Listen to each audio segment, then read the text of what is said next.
传承文里的恶毒炮灰师兄，为了扮演好恶毒大师兄的人设，男生废了主角丹田经脉后，立刻嫌弃的拿出帕子擦手。见状重伤倒地的楚明渊问道：“师兄为何？”他的处处忍让，换来的却是师兄要置他于死地。你碍了我的眼。轻飘飘的一句话砸到心上，楚明渊忽然笑了，眼底翻涌浓烈恨意。温玉白，你最好别让我活下来。温玉白没废话，抬脚干脆利落的将人踹下去。楚明渊的身影急速下坠，眼睛却始终死死盯着悬崖之上那人一身白衣染血，孤傲清冷，实际却烂到骨子里。若他能活着，一定要把这高高在上的寒梅亲手折下来，落到地上碾进泥里。188悠悠道：“你刚才擦手的动作是不是有点过分？不过看到你演的这么敬业，我就放心了。”188声音透着疲惫，传送耗能太多，我得休眠，自己小心点。随着系统下线，四周顿时安静。温玉白转身离开悬崖，找了块石头坐下。记忆中原主自5岁被谢凌晨带回玄天宗起，一直在模仿谢凌晨的一举一动，他渴望得到那人的关注，成为对方眼中最特别的存在。直到楚明渊的出现打破这份平衡，刺激感情便是一步步把自己推向深渊。为确保万无一失，温玉白花了2日熟悉剑法和宗门规矩。第3日清晨，他御剑返回宗门，丝毫不停歇，衣袍沾着干涸的血迹，脸色苍白，落地时甚至踉跄一下。主殿的守门弟子惊呼：“温师兄，您这是？”温玉白声音嘶哑：“快禀告宗主楚师弟，他坠崖了。”宗门大殿内气氛凝重，温玉白跪在地上，背脊挺个笔直。此次历练我们遭魔修突袭，他神色隐有痛苦之色。弟子未能护住楚师弟。宗主眉头紧缩，你详细说来。我们游历到落魂山碑林附近，被3名魔修埋伏，我与师弟拼死诛杀，依旧不敌，被逼到悬崖附近。师弟为掩护我不慎坠崖，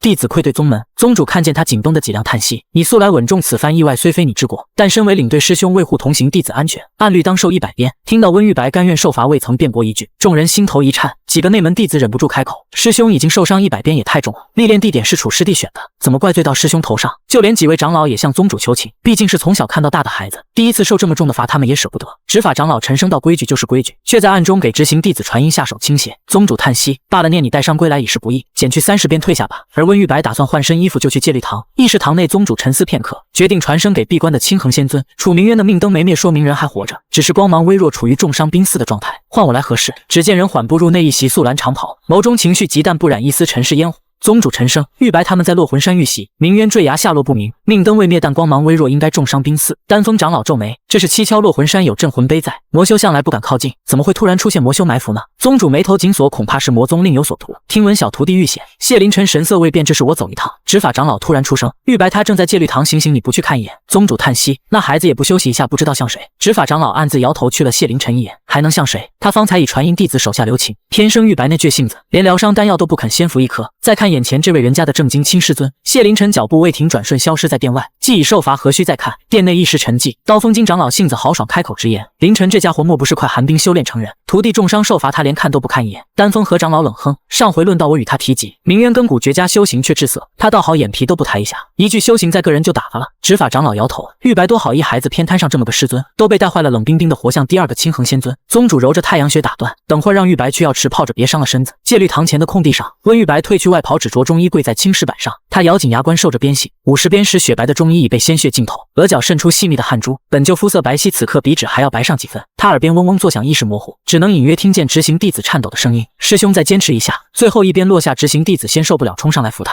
师兄结束了，我带你去药池。”温玉白眼前阵阵发黑，虚弱的推开：“我自己可以。”云端之上，谢凌晨负手而立，他本不该在此停留，方才遇见经过时那压抑的闷哼，扯住了他的脚步，垂眸望去，青年的身形单薄如纸，后背鞭痕交错，格外刺目。明明快不行了，还强撑着。谢凌晨指尖无意识抹撒了下，竟生出一丝难以言说的心绪，大抵是觉得徒弟太弱了。他收回目光，继续御剑而行，消失于云海。温玉白若有所觉，抬头望向天空，却什么也没看到。药池外的守门弟子看见他的身影，连忙上前：“温师兄，请随我来。”药池弟子穿过回廊，推开一扇雕花木门，暗金色药液在池中流转，竟是峰主和长老专用的灵池。见温玉白疑惑，守门弟子开口道：“是我们执法堂的陈长老特意吩咐的，师兄你就别难为我了，好好养伤吧。”说着把他推进去。丹药在玉匣中，师兄你记得泡汤前1刻服下。待弟子退下，温玉白才放松下来，伤痕遇水疼得他眼前发黑，直到药效发力，背部疼痛才渐渐缓了下来。正午阳光透过槐叶，在青年脸上投下细碎光斑。温玉白练完剑，冲了个澡，半倚着槐树小憩，未干的墨发垂落肩头，新换的绷带从松垮衣领中露出，边角随呼吸起伏。谢凌晨进来就看到这样一幅画面，往常都是温玉白主动去他那，这次他先来找温玉白，是因为在碑林附近并没发现魔修残留的气息，而是捕捉到一道熟悉的剑影，那是温玉白18岁历练所得的佩剑断尘。谢凌晨意识到，这个向来温顺乖巧的徒弟可能说了谎。阳光被一道身影遮挡，温玉白倏然睁眼，下意识抓住身侧的剑，逆光中只见来人长得极为好看，脑海中很快调出了此人的身份，正是他的师尊谢凌晨。温玉白飞快地起身恭敬的行礼，谢凌晨缓缓走近，气势极为压迫，你确定是魔修害你师弟坠崖？温玉白在他的欺压下微微低头，下意识攥紧袖口，是弟子亲眼所见。威压外泄受伤未愈，他腿一软，喉间溢出一声闷哼。谢凌晨忽然抬手，一道灵力拖住他的膝盖，目光扫过地上的剑痕，力度不够收拾太极剑意不足。他淡淡道第三式发力不对，指尖轻点虚空隔空控住断尘剑，手腕一转，剑锋划出弧线，剑势未尽，气先散了明日重烈。说完便被宗主传声唤走。得知他去看了温玉白，宗主还有点小意外。虽然是谢凌晨把5岁的温玉白捡回来，但只管捡不管养不管教，要不是他和长老们照看，玉白能不能活到今天都难说。结果这小没良心的根骨极佳，却非要拜谢凌晨为师，可把他们气得牙痒痒。议事堂内宗主面色凝重，此番你前去可探查出什么？谢凌晨声音平静，的确有战斗的痕迹，但魔修的踪迹被清理得很干净。这话说出口时他自己都正神，至今为止他从未遮掩过什么，但那些在碑林发现属于断尘剑的剑痕，却让他选择模糊事实。宗主果然被带偏，你都未能发现，莫非是高阶魔修出手？宁渊呢？谢凌晨不置可否，悬崖下有血迹和药渣，应当是被人救走了。宗主去了他一眼，也不等找到你的小徒弟再回来。宁渊到现在都下落不明，他自有定数。左边是温玉白今日练剑的痕迹，右边是落魂山同样的剑意，却狠辣决绝得多。指尖划过镜面，涟漪模糊了影像。若真的是玉白对明渊下狠手，这个疑问在心头盘旋。谢凌晨忽然觉得自己这个徒弟并不如表面那般乖顺。解开疑惑最简单直接的办法就是搜魂。夜里，谢凌晨又来到温玉白的院落，他站在床前点燃一支沉魂香，凝视着温玉白的脸。白日里恭顺有礼的青年，此刻眉心紧蹙，结语投下不安的阴影，并指暗向温玉白眉心灵力渗入灵台，警告检测到入侵，已为宿主开启防卫系统。毫无感情的系统播报声骤然炸响，一下把温玉白惊醒。可沉魂香的作用让他又再次沉睡下去，只是无法完全放松，陷入了深层次的梦魇。而谢凌晨看着记忆碎片，倒是发现不少温玉白对楚明渊的刁难，这些都是无伤大雅的小事，远够不上达人害命的程度。就在即将探查到落魂山记忆时，那人动了，猝不及防扯住谢凌晨的衣领，抵着的指尖落了，记忆画面中断。谢凌晨睁开眼垂眸看去，只见青年苍白着一张脸，眼眶泛红，瞳孔涣散，显然是处于噩梦之中。他嘴中呢喃着细碎语句，谢凌晨听不懂。就在他准备推开之时，这人一股巨力将他反压在床上，拳头砸下的瞬间被轻易握住。他本可以随手一道灵力震开温玉白，但当视线落在那张脸时却迟疑了。在昏暗的光线和沉魂香的缭绕中，那张脸变得前所未有的清晰，苍白的脸上染着潮红，湿润的眼睛空洞茫然，似乎随时会落下泪。衣襟在挣扎中半场间仅露出白皙的肌肤。谢凌晨没有动，只是静静地看着，任由那只手在掌中挣扎。他向来不在乎他人，连宗主师兄都曾调侃你眼里谁不是一样的。可如今他竟生出一种奇异的念头，想看他哭又不想让他真的难过落泪。这种矛盾的情绪令谢凌晨有些恍惚。他一手制住温玉白，另一只手按上那后颈，指腹下脉搏跳得又快又乱。谢凌晨释放温和的灵力，顺着经脉缓缓流入温玉白体内，疏通堵塞的经脉。他瞬间安静下来，趴在身上沉沉睡过去。谢凌晨保持着这个近乎姿势，直到天边泛白才悄然抽身离去。他刚走没多久，温玉白就醒了，神清气爽，已经很久没睡过这么舒服的觉了。鼻间萦绕着一股淡淡的冷香，他闻了闻，源头就在床上，貌似身上最浓。昨晚有人入侵你的尸海，还好我提前设置了紧急防卫程序，不然就要暴露了。188哼了一声，放心，他看到的全是原主记忆。不过你踢楚明渊坠崖那段差点暴露，幸好他中途停手，能在青横峰搜魂的应当只有谢凌晨。恐怕他已经对我产生怀疑，反正按剧情，他本来就会怀疑是你对楚明渊痛下杀手。别做多余事情，好好走剧情。记住，别对主角产生多余兴趣，擅自攻略主角。188见多了某些恋爱脑宿主爱上世界里的主角，要死要活的不肯离开。再三警告，虽然主角很优秀，但拱了世界的白菜，他们可不会有什么好果子吃。温玉白表示这不用系统多担心，他不会对主角们有多余心思，也压根不喜欢男人。他这副可靠的样子让188觉得稳了。嘱咐完他要安分走剧情，便安心继续休眠。晨钟敲响，温玉白准时出现在谢凌晨的院门前。7日来皆是如此行礼问安，举止恭敬，言辞谦和，不多说一句不该说的话。若是师尊不在，便悄然离开，绝不逗留。今日也不例外。他刚欲转身，院门却突然开了。谢凌晨走出来，目光落在他身上。你可是对为师有怨？温玉白行礼的姿势纹丝不乱，弟子从未对师尊生过不满。他以为自己做得足够好，每天请安低声细语，这不就是该有的倾慕模样？难道是太频繁打扰到师尊修行？阴影笼罩下来，温玉白后背紧绷。是弟子一向仰慕师尊，以师尊为榜样，从未生怨。谢凌晨看着那低垂的脑袋，脑海中却浮现出搜魂的记忆片段。他在说谎。此刻站在这的温玉白冷峻疏离，与那夜衣襟散乱、面色潮红的他判若两人。谢凌晨忽然抬手，指尖擦过他的发冠，这玉簪戴歪了。在那日之后，温玉白隔日来一次。谢凌晨的目光掠过空荡荡的院门，神识扫过整个青横峰，皆没有那道身影。最终在演武场捕捉到那道熟悉的气息，他御剑而起，等到了演武场，便看到温玉白正与一名弟子切磋。对练的弟子败了也不难过，笑嘻嘻的求师兄夸奖自己又多撑了1刻钟。温玉白唇角挂着浅笑，额上沁出一层薄汗，与围上来的弟子们交谈。阳光映照下那副模样让谢凌晨正神。上一次温玉白在面前笑是什么时候？记不得了，这是一件小事，本不该在意，可他还是迈步向前。他的出现，演武场上的弟子不少人都发出惊呼。这位强大的仙尊尊，不知是多少人心中的仰慕对象。可惜他一心修行，很少出现。温玉白也注意到，敛了敛神色，向前行礼。见状，谢凌晨忽然有种说不清的烦躁，让为师看看你近日修行的成果。两人上了演武场，周围的弟子留出一片空地，崇拜地看着中心两人。谢凌晨随手拿了把木剑，没有灵力加持，随手在空中划出3道残影，接连向温玉白攻去。第一招震得虎口发麻，第二招逼得连退数步，第三招剑锋擦着温玉白咽喉掠过，留下一丝凉意。谢凌晨并未留情，简单的3招败了温玉白。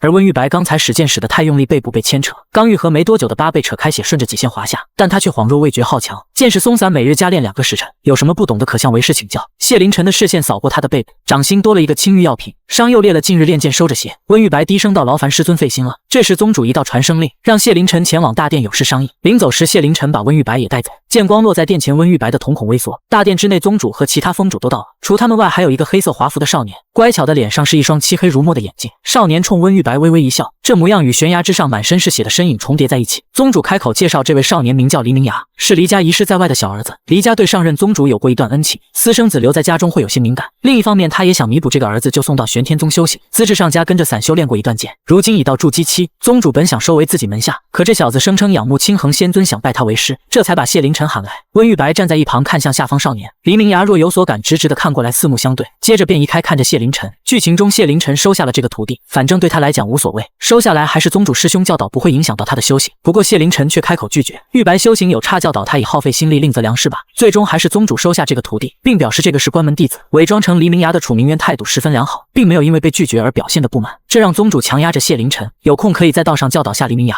毕竟论剑他才是第一人。谢凌晨应下来，表示若有不懂的可以来青衡峰找他，找不找得到那就是另外回事了。黎明崖抬头看向谢凌晨，眼神却越过他肩头，直刺温玉白。多谢仙尊，也请温师兄多多指教。温玉白对上那双眼睛，眸色极深，像是看不见底的潭水，稍一注视便让人有种被吞噬的错觉。他淡淡的应了声，脑子却在想谢凌晨怎么没有按剧情收徒。察觉到他的漫不经心，楚明渊手指握拳垂眸，眼中划过不甘和恨意。师兄就这么不把我放在眼里吗？回程路上，谢凌晨察觉到温玉白的走神，开口询问怎么了。温玉白斟酌着语气，黎家那孩子资质不错，为何师尊不收他为徒？谢凌晨抬眼，突然轻声逼近，气息拂过耳际，带着冷冷的压迫感。你希望我收他为徒？温玉白当然不想他去收其他徒弟，师尊的徒弟只有他一人最好，但他的任务是稳定剧情，自然想要谢凌晨能按照原剧情一样收下主角受为徒，不然之后还怎么发展感情？谢凌晨开口道：“好了，此事已定，勿要多言。”晚上，温玉白再次来到内门弟子公用的露天药池，想泡一泡，人不多，他挑了一个偏僻的地方，褪去衣服，露出后背交错的边痕，有几道又裂开，渗出丝丝血迹。而这一幕落在了另一人的眼中，楚明渊屏息躲在树后，指甲深深掐着树皮，他本该痛快地看着仇人受苦，却被那布满鞭痕的背部镇住。只见那人连眉头都没皱一下，擦了些药膏，缓缓进入药池。升起的薄雾中，隐约可见师兄的脸，能清楚地看到那白皙的肌肤泛起薄红，垂下的睫羽微颤，唇瓣张开，叹了一口气。看够了吗？灼热的视线让温玉白不爽，转身看向树后的方向，那双淡漠的眼睛此刻带着明晃晃的厌恶。楚明渊走了出来，目光从隐晦变得肆无忌惮。温师兄犯了什么错，竟被打了这么多遍？看得真让人心疼。听说是因为某个师弟失踪才让师兄受罚，他还没有找到吗？温玉白瞥了他一眼，心想真是明知故问没有。楚明渊不知何时走到药池附近，笑盈盈俯视池中的温玉白，不经意问：“那师兄想要他回来吗？”师弟安好，师尊也能放心了。这样啊，明崖就不打扰温师兄疗伤。楚明渊转身后，脸上的笑容瞬间消失，月光照在他骤然阴沉的脸上，眸中翻涌的黑暗几乎要化为实质。他丝丝攥紧拳头，指甲深深陷入肉中，厌恨自己方才有某个瞬间竟想伸手拿药膏涂在那些狰狞的边痕上，他居然心疼了。夜风卷着药池的苦香拂过，楚明渊低笑出声，抬手抹去唇角不知何时咬出的血，表面无事，实际上内里的重伤依然未愈。剑骨断裂之处尽管接上，但还隐隐作痛。手中的茶盏被捏碎，瓷片深深扎进肉里，鲜血混着茶水滴落，他却像感觉不到疼。幽完自残的带着戏谑的嗓音从身后传来。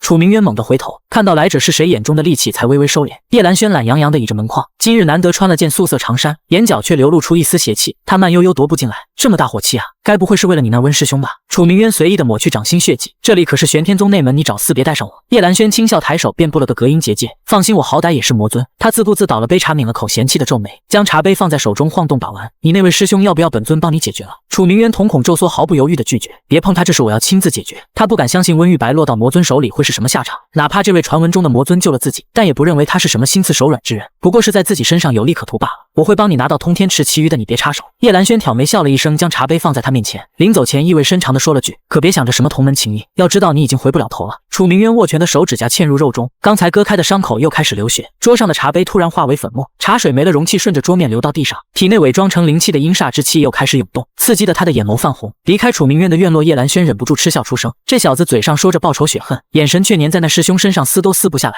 他可看得一清二楚。这正道的戏可比魔界的打打嘎嘎有意思多了。他眼里闪着兴味，不让碰本尊偏要碰，他倒要看看这位温师兄是个什么货色。此时已是深夜，魔尊隐匿着没惊扰熟睡的温玉白，月光从窗户倾斜落在青年的脸上，镀了层柔光。叶兰轩支着下巴欣赏了好一会，突然伸手戳了戳青年的脸颊，比想象中的软。有那么一刹那，他觉得时间静止了。楚明渊的师兄倒是生了一副好皮相，要是这温玉白肯向自己求情，他便从楚明渊手底下救他一命。反正这玄天宗的人就一个是救，两个也是救，他可真是个大好人。次日，温玉白正琢磨怎么去接触楚明渊，就听到院外传来脚步声，抬头便看到那人正拿着宗主令牌站在门口，脸上挂着笑容，晃了晃令牌。宗主让我来跟仙尊学剑，以后就住清衡峰了，方便教导。温玉白差点压不住嘴角的笑，悬着的心稳了下来。清衡仙尊在静修，哪怕宗主传声都没出来，也不知道是过于沉静还是不想搭理。他故作冷淡道：“师尊在闭关，我先教你。”楚明渊笑容加深，不知道这一次师兄又会是什么样的教导。演武场上，温玉白衣袍翩跹，一招燕飞横空，使得行云流水。他放慢动作，将每个细节都拆解得清清楚楚，每一个剑士在关键步骤，他都会在小细节上出错。温玉白收剑而立，白衣纤尘不染，随手将一柄木剑抛向楚明渊来试试。楚明渊眉要勾起，唇角反手拔出腰间佩剑，一把朴实无华的普通银剑，没有任何装饰和特别之处，却是一把神剑，名为藏月。山月藏于鞘中，出剑时重若千钧，正是他在悬崖之下所得。不愧是主角，置之四弟还有其余。温玉白不动声色的后退几步，给楚明渊留了很大的施展空间。楚明渊剑如流星飒沓，完美的复刻温玉白错误的剑法，甚至比他的剑还多了几分凌厉杀气。最后本该收拾，剑尖却突然转向温玉白眉心。温玉白瞳孔放大，仓促侧身向旁边闪去，却见楚明渊脸上闪过刻意的痛苦，剑转了方向，人却朝他压来。